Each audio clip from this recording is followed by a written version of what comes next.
Patriots Pulse post-game show. I'm your host, John Serenitas. Normally, I'm joined by my partner, John Lyons, but John is on assignment this afternoon. He'll actually be on the WEEI post-game show, so you can catch him over there, but hopefully he's back with us next week. Patriots pick up an improbable 19-3 win in Chicago over the Chicago Bears, and I am now joined by Kevin Stone, who's filling in for John Lyons. Kevin, how are you? What's up, man? I'm good. How are you? Good. Where are you coming to us from? It's my living room. Ignore all the blankets. Okay, gotcha. All right, anyway, as I said, Patriots pick up an improbable. And the reason I say improbable is I think at the beginning of the season, I don't think a lot of us thought that this was a game they would win, especially when you look at what Chicago had in terms of Caleb Williams and this offense, and they loaded up on both sides of the ball. This was a game that most people felt, looking ahead, that this would be a game that the Patriots would lose. But the Patriots proved us all wrong. Defense racks up 9 sacks, which is tied for the second most all-time in franchise history for a single game. They hold the Chicago Bears to 142 yards of total offense. Drake May and the offense do just enough for the Patriots to pick up a big 19-3 win here. And before Kevin shares his initial thoughts with us, I do want to remind you that feel free to join the conversation. We know you have plenty of post-game options out there, and they're all great options, but give us a look as well. We are coming to you live on Facebook, X, Twitch, and our YouTube page. And Kevin Stone, just some initial thoughts here on what was an impressive win for the New England Patriots. More about Chicago than you, I think. Look, 9 sacks is impressive no matter who you are in the NFL, but it's funny, during the week, well, last Monday, during our regular show, I said, I don't know if this offense can keep up with the Bears because they had, on paper, there's a lot of talent there. I didn't know their offensive line was that inept. Now, granted, injuries have a big part in that, but man, that was hard to watch at times today. But credit where it's due. Defense did what it's supposed to do against a bad offensive line and took advantage. I was impressed with Alex Van Pelt before the half, especially the execution from Drake May there as well. The end of halves have been a problem for this team throughout the season, particularly with the coaching staff. So just a day of, progress. It wasn't, they had 328 yards of offense, but it was nothing, crazy. Nothing stood out, at least to me, but an efficient win, if nothing else. And again, you did what good teams do to bad teams. You took advantage of what they gave you. You took advantage of their mistakes, and you won the game on the road. So credit where it's due, but I do think it's more about Chicago than you.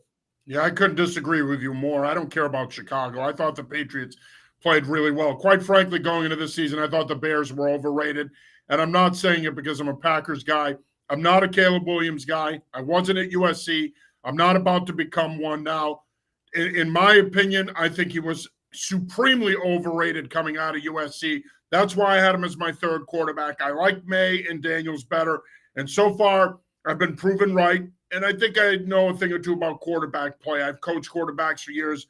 I've evaluated them for over 20 years. So far, I'm being proven right. And I think you saw today why I'm being proven right. Yes, their offensive line was missing their 2 starting tackles. Darnell Wright is a big miss for them at left tackle. But it wasn't all on the offensive line. Bottom line is Caleb Williams holds on to the ball too long. He did it at USC. He's doing it in the NFL. And I think as a result of that, the game is way too fast for him right now. If I were them, I'm not saying you bench him, but they have some major problems there. But this isn't the Chicago Bears post-game show. Who gives a crap about them? At the end of the day, DeMarcus Covington is your person of the game, if you will, here. A tremendous game plan. And in my weekly game plan that I put out right before the game, I said that the way you get to this kid and the way you affect their passing game is inside pressure. You sugar rush him on the outside. When you get a clean read, you go get him. The Patriots did that. They racked up 9 sacks. Hat tip to DeMarcus Covington and the defensive staff on a terrific plan. They got after Williams. They negated this overrated skill group. I don't want to hear about their stupid skill group. Overrated. DJ Moore, he got paid. He hasn't done shit since he got paid. Keenan Allen, old. Get out of here with that. Cole Kmet, middle of the pack tight end. I don't want to hear about the Chicago Bears, okay? At the end of the day, the Patriots did what they needed to do. I don't care that they're 2-7. They went on the road. They took care of the football aside from the one Drake made pick. They took care of the football, ran it enough to win the game, played great defense. This has nothing to do with the stupid Chicago Bears. This is all about the Patriots and what they did today to get a win. And if I sound like a homer, I don't give a damn. The reality is this was their best game of the season, in my opinion, top to bottom, coaching, offense, defense. This is a nice win for them. No, I mean, look, like I said, they did what they were supposed to do when a team shows itself to you. You know what I mean? Like, good teams take advantage of the Bears basically being inept. So yeah, no, but it's not. they, But they I deserve understand credit. your point. And good teams do this, blah blah blah. But at the end of the day, they set the tone. It doesn't matter what good teams do. They're not a good team. They're 3-7. They're a middle to lower tier team in the league. My point is, you know what good teams do, Kevin? They set the tone. They set the pace of play. Patriots did that today. They looked like a good team today. Sure, that's more or less what I'm saying. Yes, they how do I put this? They presented themselves as a functional, growing football team. You know, there was no two steps back today, which is ultimately what they've kind of been doing the That's last. what we need to see right now, Yeah, right? We need to see progress. correct. I know that certain members of our media group here are going to nitpick this, and they're going to mentally masturbate the good and the bad, and they're going to sit there and they're going to say all these things. But at the end of the day, this was a positive performance for this football team. And I don't care what anybody in this market thinks. If you see it as anything but that, shame on you, because at the end of the day, this is as good as they've looked since week one. I agree. And again, I think Alex Van Pelt deserves a lot of credit on the other side. That drive before the half was as creative as they've been all season. We finally saw a gadget. Yeah, I mean, that and then and you can speak to this, and you drew it up on Twitter. The design for the touchdown to Polk, like where has that kind of stuff been? Again, I know you need to be in the red zone to actually do it, but that kind of stuff. If Alex Van Pelt is going to be that creative and allow this offense to, I don't know, expand, I guess, well, then he should be here next year. We shouldn't be talking about them needing another coordinator and Drake May starting over. So I think it was a big day for him, maybe more than anybody else. I know you kicked a bunch of field goals and you only put up 19 points, but 328 yards for this offense might as well be 500. So I'm with you. There was progress around, across the board. But I do think the Bears played a part. But again, to your point. Well, anytime you win a game, the other team not playing well Right. in certain phases or all three phases will help. But I think at the end of the day, look, the Kansas City Chiefs are undefeated. They should have lost today. They blocked the field goal in the waning seconds to beat a mediocre Denver team. Mm-hmm. I don't know if there's a great team in the league this year. Closest thing might actually be the Detroit Lions, which is hard to believe because they've sucked forever. So suck seems to be the word of the show today, by the way. Not the other word I said earlier. But I do think Stone's pondering it. But to your point, today is about progress. And I think that ultimately that's how we got to look at this, right? It's going to be that kind of year where when they win a game we don't think they should win, we have to point out the good. We have to point out the progress. Now, the problem with this football team is they're inconsistent, right? So they can come back at home next Sunday against the Rams and lay an egg, and here we are back to the negative talk, and they're 3-8 and everything else. I think at the end of the day, when you have a win like this during a season like this, you got to take it. Just jumping in the numbers real quick, Drake May, 15-25, buck 84, one touchdown pass, one pick, passer rating of 79.4. He didn't really do anything special today, but he did enough. I thought he played pretty. I thought he played okay. Like I said, I don't think he did anything special. I don't think he did anything that popped, but he didn't hurt you outside of that pick. He didn't hurt you after that. He was able to play within the system, and he got the job done. I was going to say that pick, that's just going to go out of bounds, right? Yeah, Yeah. absolutely. Um, What the hell he was thinking there? well, I mean, his reaction kind of said it all. I think he meant to thought he put more on it to get it out of bounds, and he didn't. But either way, yeah, again, a good day for him. He's not killing you. He's not pulling a Mac Jones, basically, and giving the game away against a team who tried to give it to you today. And again, I keep going back to that drive before the half. That throw over the middle, I'm trying to remember, it was to Douglas, I think. Either Douglas or Booty. I think it was to Booty on a dig Yeah, route. that's a Yeah. hell of a throw. Yeah. Just a dart over the middle. And again, to get up to the line, make sure everybody's set, make sure everybody is ready to go before you clock it. It's a little thing, but as a rookie, they haven't shown they can execute that. So just something small like that is another step forward for him. I thought he was good overall. Yeah, I agree. Friend of the show, Lauren Gaudette joins us now. She says, I felt that the Pats limited their bad plays way more today than the last few weeks, but the end of the first half went well. The Jekyll Hyde of the offense was still apparent, but still made big plays today. Okay, so I think Lauren, thanks for checking in, Lauren. Appreciate you as always. I think Lauren feels that the offense had its moments today, but they continue to be inconsistent. And I think that's a fair assessment. They do need to be more consistent. This game should have been put away a lot sooner than it was. But again, this is who they are. This is not a Super Bowl contending team that has it embedded in their DNA that they could put either a bad team or a team that doesn't play well away early. It's going to take time for them to become that team. Part of the equation is going to be improving the talent. The other part of it, of course, is going to be experience with Drake May. Just continuing to look at the numbers here real quick. Patriots rushed for 144 yards. It's about time the running game finally started going. It's been anemic the last month. Ramondre Stevenson leads the way with 20 carries for 74 yards. Antonio Gibson, 5 for 26. May had 4 for 24, including a 19-yarder. And JaMychal Hasty, 6 for 20. Again, nothing impressive there, but I think that the running game has to do one of two things for the Patriots. It either needs to set the table for the offense, or it needs to balance things up when they're in games where they're going to have to throw more. And that's what it did today. This was a game where, they only threw the ball, 25 times, but the running game provided enough balance that the Bears couldn't necessarily tee off on Drake May and get after him and get the Patriots in the second and long and third and long situations. The only thing that worries me about the run game at times is those second and one, third and one. They're not getting them. I agree. Yeah. If you remember down by the goal line, I think it was, if Stevenson doesn't bounce outside, he's stuffed, at the line of scrimmage. So that's a little worrisome going forward because it's every week now. Second and one, third and two. They're really struggling for those short yardage.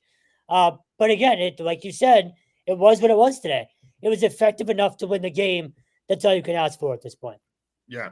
And of course, the talk of the afternoon is the performance of the defense. It's when you think about how much they've struggled to consistently get pressure on opposing quarterbacks this year, to see them play as well as they did defensively today, very impressive. As we mentioned, Patriots racked up 9 sacks, which is tied for the second most in franchise history. Jelani Tavai had a sack. Jeremiah Farms, who, by the way, I don't think people are talking about this enough at all. He's been one of their best defensive players this season, and I don't think he's getting enough credit. I think he finally got some credit there today. He had a sack. Anthony Jennings had 2. The vet, the grizzled vet, Dietrich Wise, he had 2. Del Pettis had 1 on a safety blitz. Brendan Schooler had 1 on another safety blitz. Keon White had 1.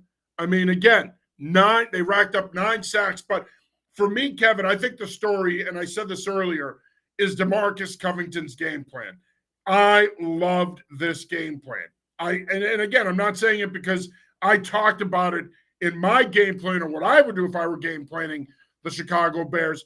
But if you know football and you know Caleb Williams, that's how you attack him. That's how you attack this offense. And I thought they did a tremendous job on their edges. They didn't really give him running lanes where he can get out and extend plays and make those off-scripted plays he likes to make. They gave him the middle of the field a couple of times, and he was able to scramble for a first down in big yards or close to a first down. But what they did with simulated pressure and moving around up front and forcing him to hold the ball, that proved to be the difference. Even when he had a clean pocket, he held it for that extra second or two, and they were able to get to him. And coverage-wise, played a fair amount of man. They did mix in some matchup zone and played some zone as well. They didn't move in disguise as much as I thought they would. But the bottom line is their front seven between coaching, play, and effort dominated the Chicago offense. To that point, just another sign of progress and a step forward. How many times on a Monday or a Wednesday has Mayo talked about we couldn't contain the quarterback? We didn't set the edge. We let him get outside the pocket, let a quarterback do whatever he wanted. You stopped Caleb Williams today. You gave up 142 yards total, I think it was, of offense. Again, I don't care what team that is. That's a hell of an effort from a defense. Again, that's now, it appears to be at least fixing its mistakes or learning from its mistakes, which is, again, what you need to see the most right now from a team that's still 3-7. That's where I'm most, what's what I'm looking for? The most encouraged by the entire thing is what the staff did today. They took, what's been an issue in various parts of the team's game and fixed it. You don't have repeat offenses today. I think that's huge going forward. Now, it's going to be a lot harder against a good Rams team. That isn't, the normal quote unquote Rams from a few years ago that went to the Super Bowl. But I'm very encouraged by the staff as a whole today too. Yeah, and just looking at Chicago's numbers real quick, and I think these numbers illustrate just how dominant the defense was today. Caleb Williams, 16 of 30 for 120 yards. DeAndre Swift was their leading rusher, 16 for 59. They held Chicago to 73 yards rushing. Chicago had a couple of chunk runs there, but for the most part, the Patriots did a pretty good job, especially in the second half, of bottling up that running game and getting them into second and long, getting them into third and long, and they weren't able to convert. And again, you see another flaw of Williams' game.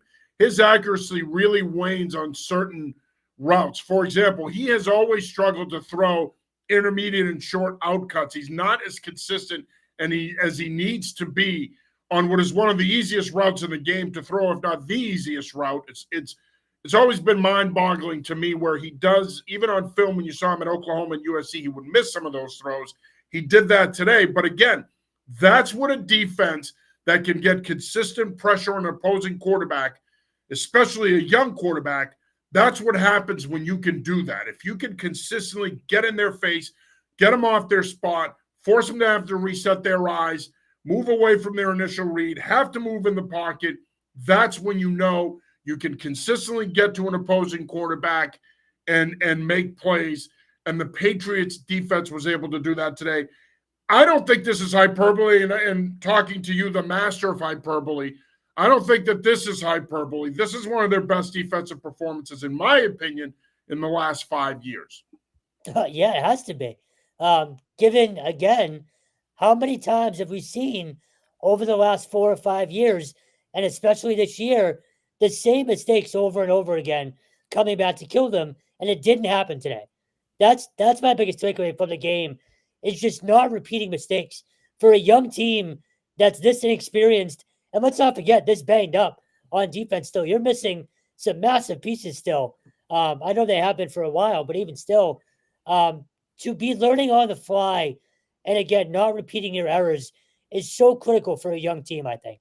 Yeah. No, I couldn't agree with you more. You are watching the Patriots Pulse post-game show. I'm your host, John Sirenides.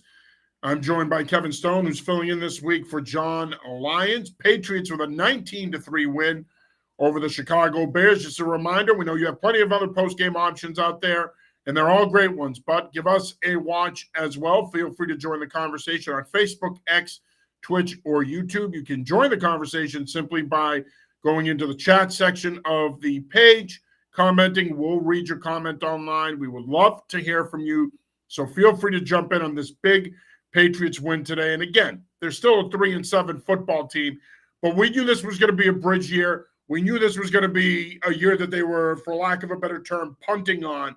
But I think at the end of the day, Kevin, again, I can't stress this enough. I think at the end of the day, you're going to pick up that win that people didn't expect you to pick up. I don't know how the rest of the season is going to play out, but this is that game for them today. Now, when you look at the rest of their schedule and you look at the next 3 weeks before their bye week, week 14, you come home next Sunday for the Rams. You go to Miami on the 24th. Indianapolis comes to town Thanksgiving weekend on the 1st, and then you have your bye. Those are 3 winnable games. Even the Rams have been playing better of late, but they have to come all the way out to the East Coast. It's going to be an early game for them. By their standards, it's going to be 10 o'clock. Then you go to Miami, who's down, needs a win today against the Rams. They're in LA, but if they lose today, they're just about out of playoff contention. I know Miami's been a house of horrors, but they're not what they were. That all of a sudden looks like a winnable game, and I think the Colts are a winnable game. The Colts are wildly inconsistent. They've made a quarterback move to Joe Flacco. I'm not saying the Patriots run the table here, but if you can somehow find a way, they've won 2 of their last 3. If you can find a way to win 2 of the next 3 and go into that bye with some momentum, I know to a lot of people they're going to say, all right, yippee, they're a 5-8 football team. But again, that's progress. They get to 5 wins, they better their record from a year ago. And when you think about where they were 3 weeks ago, right, where people are all of a sudden talking about Mayo's future and his job security and trading half the roster at the deadline. When you go from that to now all of a sudden winners of 2 or 3 and the schedule setting up for you to keep the momentum going, that's a pretty good deal. So out of these next 3 games, with good reason, the Rams are the only one that I would say they shouldn't be considered winnable. I don't think you beat the Rams, but you never know. That they're playing tomorrow night, so they're also on a short week and have to come out here. So oh yeah, that's right. They're playing tomorrow night. Yeah, so that could play a factor. Indy and the other one, I'm drawing a complete blank. You just said it. Indy and Miami. Thank you, Miami. Not favored by any means, but you should be right in those games. Look, and then you have, I think, Arizona out of the bye as well. So, look, for me, I was talking to someone last night about this. The goal for the rest of the year, and this was assuming they won today, you know when they throw that graphic up in December that says in the hunt, and you always have those teams that, aren't going to make it, but the graphic is still there. That's where I want the Patriots to be. I want them on that far right side, 5-6 wins, just so they're not the laughing stock of the league. You know what I mean? I think that's where they can get. Again, that 5-6, maybe 7 window if you're lucky. But again, it's good to know they're not the absolute, dregs of the league. They're not trash bag worthy, anything like that. I think a realistic goal now, if you're a fan, and let's not talk about the draft crap either. They were moving down. Let's do it. I'm in on that. I'm going to start that. I mean, I talked about Campbell again today. I don't care if you like it or not. I'm starting that. No, so I said that wrong. I don't mind the draft talk. They're not tanking, first of all. Oh no, God! And you're not going to get. They're not tanking. They're not a. And we've talked about this, right? You can't tank in this league anyway. It's virtually impossible. Right. You just have to flat out suck. Like even Jacksonville, the Giants, they're 2-8. The Giants, by the way, now have the number 1 pick, which I don't like. But at the end of the day, they're just a bad football team. You watch them this morning in Germany against Carolina. Carolina sucks. Yeah. They're just a bad football team. And that's how you tank in the NFL. You just have to build a shitty roster. And I guess you could say that about any sport, but I do think at the end of the day, we can officially get the word tank out of our vernacular when it comes to this Patriots team. Yeah, so that's my point is anywhere near that. That's my point is people that are going to start inevitably bitching the next week or two, or the next 3 weeks, if they do start making a mini run, it's, well, what are you doing? Look, they're not going to, this was never going to be a top 1 or 2 team, I don't think. And even if it was, they were trading that pick. So, well, enjoy the wins this season. And that's even coming from me. Look, and to your point, Kevin, this past draft was the year you wanted that top 3 pick with that quarterback class coming out. You needed a franchise quarterback. Obviously, it wasn't going to be Mac Jones. He reaffirmed that today, by the way. But at the end of the day, to your point, now moving forward to next year's draft, it doesn't matter if you're picking at 3, 4, 5. Your needs have been identified. You're going to get a good player. If you're picking in the top 10, you're going to have some flexibility to move up or down. Bottom line is I still do think this team's going to be picking in the top 10. they Agreed. may end up picking in the 5 to 10 range. But I've said this all along, even though they're punting on this year, it's still extremely important to be competitive. Yep. They need to be competitive. You do not want to plant the seeds for a losing culture. And I think that that's important. And the fact that they can go on the road and win a game like this, that helps in that regard. Yeah, that's why I said the goal for me, and I feel like it's a realistic goal now, is when you see that graphic, it's going to start coming up in what 2-3 weeks when people really start looking at the standings. That in the hunt team, the one that you know isn't going to get in, they're not getting that 6 or 7 seed, but the graphic is still there. That 5 or 6 wins is still there. You're respectable. You're not an What does embarrassment. that even matter, though? Let's be honest. Why do you want them in that graphic so bad?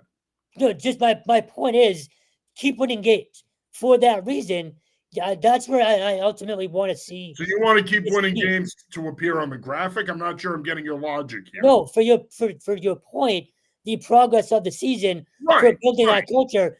But in terms of something fans can grasp onto visually, this is what I'm talking about. But there's still games on their schedule, right? Realistically speaking, Buffalo twice. Yeah, Buffalo twice. There's still games they're going to lose. I mean, 100%. I think we both agree. Even if we were a little bit more bullish on this football team, I still think 6 wins is probably their ceiling. 100%. But my point is, again, we're saying the same thing. It's just for me, it's in terms of if fans want something. You care about the graphic, and I don't. I think that's basically yes. But I think it's a good little kind of goal for fans to look at. Just if I'm a fan, I don't get wrapped up in, well, we're winning too much now. That can't be the case this year. If you can pile on wins, pile them on. Oh, yeah, absolutely, man. Like I said, I mean, shoot, if this team gets to 7 wins, man, you got to remember they were 4-13 last season, and they had given up on their so-called franchise quarterback by season's end. I mean, they were in the abyss last year. If Mayo can somehow get this team if this team can win another 4 games, and he and this staff can continue to grow and coach them to another 4 wins. I mean, if you're a Patriots fan, if you get to 7 wins, let's say, with a franchise quarterback, I mean, you have to be ecstatic. You have to be ecstatic. And Drake looks the part. I think more than anything else, that's the most encouraging thing. I mean, imagine now being a Chicago Bears fan. They're 4-5, right? Patriots are 3-7. I mean, they're 1 game behind them. But if you ask a Bears fan right now, who would they rather have, Caleb Williams or Drake May? I bet you it's probably 50-50. Certainly after today, if you're a Bears fan, you got to be thinking to yourself, man, I mean, Drake May look better than Caleb Williams. Jane Daniels a couple weeks ago looked better than Caleb Williams. Maybe the future isn't as bright in the Windy City as we thought, but I think if you're the Patriots, if you can build on this, that's why I said if they can win 2 of their next 3 and go into that bye at 5-8, and that's going to be better than I think a lot of us thought, Kevin, considering for most of the year, we've been saying that this team at max is a 5, maybe 6 win team. You find a way to go in that bye at 5-8, now 7 wins is a possibility. Again, you got some tough games coming up too. You got to play Buffalo twice, etc. But things are looking up. Yeah, and not only that, you talk about free agency. Guys may want to come here if they see something. If they see progress. Something building with Drake. So if you get to 6 or 7 wins, you might not be a team that guys look at and say, well, they are giving me the most money, but I don't want to deal with that shit show. It's okay. Well, Drake looks good. There's something going on there. Let me go be part of it. So the more they can do now, the better. Yeah, no, I agree with you. Absolutely. And I think that, again, they're in a decent spot here, but I do want to say this. I also think we should be preaching caution because there's still a team that lacks a lot of talent at key spots, right? Like, I mean, again, and you hate to belabor the point, but just look at the receiver. The receivers, again, yes, Jalen Polk catches a touchdown today, but you're still not getting anything out of this group. Your leading receiver today was Austin Hooper, 3 for 64. Demario Douglas, 4 for 50. Kayshon Boutte, 4 for 47. I mean, again, Polk only had that 1 catch for 2 yards and a touchdown, and he was going into the season arguably your best receiver. So, yes, it's nice to pick up the win. You ran the football better. May played well outside of the pick. Your defense was outstanding. They were lights out. but you still see where this team has glaring holes and they need to improve. And they are who they are. These problems aren't going to fix themselves. And some of these issues are going to rear their ugly head where they're going to lose a game that we thought they could win. Of course, we thought they were going to beat Tennessee last week, and they didn't. How much different would the tenor be now if they got the win last week? Now they're 3 wins in a row. Now you're 4-6. To your point, you're kind of on the outside looking in at possible playoff contention. It's hard to believe, again, when you consider where they were 3 weeks ago, where people were talking about Mayo's future. Real quick before we wrap up, and I know we'll talk about this more tomorrow night on the New England Football Show. But before we wrap up, thoughts on Kendrick Bourne not playing. Two things. One, Andrew Callahan from the Boston Herald reported before the game that he could see Bourne not playing as much based on who they addressed pregame, the emphasis on playing the younger guys. Were you surprised that Bourne's the guy that got squeezed and not Osborne? I mean, Bourne's been more productive. Yeah, of course. And I wish I could say I understand it, but I don't get it at all. I don't either. Not only that, you mentioned Osborne. If you're going to make way for the younger guys, where the hell is Javon Baker? Well, I know he struggled in camp and he struggled, learning the playbook from everything. He did play today. He got his first regular personnel snap of the season. Yeah, but again, what are we doing? Like, is the kid going to get a legitimate shot or what? Yeah, I don't get that either. I don't know why he's not playing more. Very strange. So, look, Osborne, by all accounts, has been a good locker room guy. We've never seen or heard him say or do anything wrong. But Bourne has been your unquestioned leader, maybe of the entire team this season. He's been the one in the media, acknowledging what's wrong and how they're trying to fix it. So to put him in that spot and then not use the younger guys, you healthy scratch Taekwon again too. Really weird just how they're handling the receiver situation. And it goes back to now, if you start winning games, you need help there desperately. You need some free agents to be attracted here. So winning could help all of this situation, but very, very strange. A couple of things for me. One, why bring Kendrick Bourne back if once he was healthy, he wasn't going to be a focal point in this offense? He wasn't going to be one of the 3 guys that you're trying to get the ball to on a consistent basis. Two, the other thing for me is that if in fact we're supposed to believe that you're evaluating these young players, then Tyquan Thornton, if he's healthy, should be playing. Thornton should be one of the guys you're evaluating. Baker should be getting more snaps. Now you want to see what you have with those two and Polk, or at least get a better understanding what you have with those two and Polk, and then, of course, Douglas. It just doesn't make any sense to me that if you decide, okay, we want to take a longer look at the young guys, and then we're going to start to phase out the veterans, and then you're going to phase out the guy you paid this offseason? I mean, you brought KJ Osborne in here on a 1-year flyer to add a veteran 3rd or 4th receiver at best and give your receiver room some experience. But I mean, Kendrick Bourne's a guy that's been here. He's a guy that you committed to for a longer period of time than KJ Osborne. If your thought process in recent weeks has been, well, we want to play the young guys and see what they can do, then you should have shopped Bourne. You should have taken whatever you can get for Osborne, and you should have tried to move off of those guys this past week. Why not trade Osborne for a song? Why not Osborne for a song. Why not see what you can get for Bourne? My point is, I don't have a problem with trying to evaluate the younger guys, Kevin, but if you're going to squeeze out a veteran, it should be Osborne, not Bourne. Again, that made no sense to me. Maybe that changes next week. One thing you got to be careful with, though, is, and you and I know this being in these locker rooms, it's very easy. I don't want to say they're going to lose the locker room if a guy like Kendrick Bourne all of a sudden becomes disenfranchised or disinterested. But if a veteran like that becomes disinterested, it can become problematic in your locker room. Lauren joins us real quick.